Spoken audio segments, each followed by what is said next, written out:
大家好，我是静。今天我们来做抹茶巧克力曲奇。这种美式巧克力曲奇没有法式饼干的精致小巧，制作也简单不拘小节，外形很丑，但实在是好吃。这可能就是它长盛不衰的原因吧。50克有盐的黄油，如果你用无盐的，可以在配方里加一小丢丢的盐，隔着热水把它融化，或者是用微波炉融化也可以。融化后的黄油降至微温的状态，但是不要凝固。加入1个鸡蛋，注意鸡蛋一定要用常温的。再加入35克白糖，喜甜的可以加到50克。用手动打蛋器混合这些材料，至白糖融化就可以了。不需要打发，混合到这样的状态就可以了。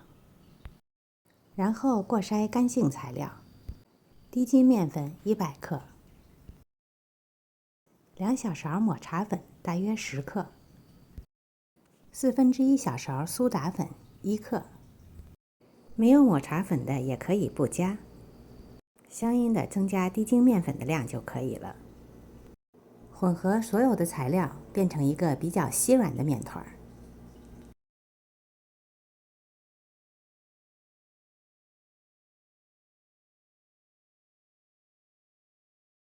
准备一些巧克力，我今天用了80克72%的黑巧克力，把它们切成小块儿。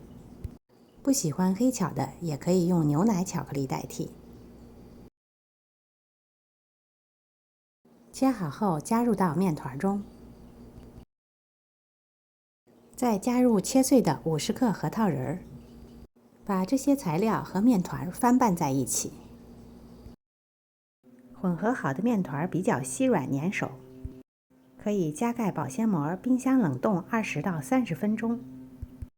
30分钟后拿出面团，面团稍微变得硬一些。大致的把面团平均分成5小份儿。这种曲奇就是要做大大的才有感觉。把每一份都大致的整成圆球，不需要很光滑。整理好后间隔码入烤盘内，每一份之间都要留有足够的空间。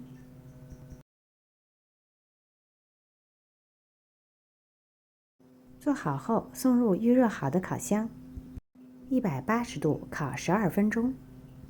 如果你做比较小的，可以适当减少1到2分钟。刚出炉的曲奇非常的软，一定要轻拿轻放，在温热的时候吃是最好的。它的外壳是酥脆的，内里是柔软的，而且有爆浆的巧克力，再搭配上核桃仁儿，口感相当的令人惊艳。加了抹茶粉，又让它清爽不腻，配上一杯咖啡或者是红茶，非常有疗愈的感觉。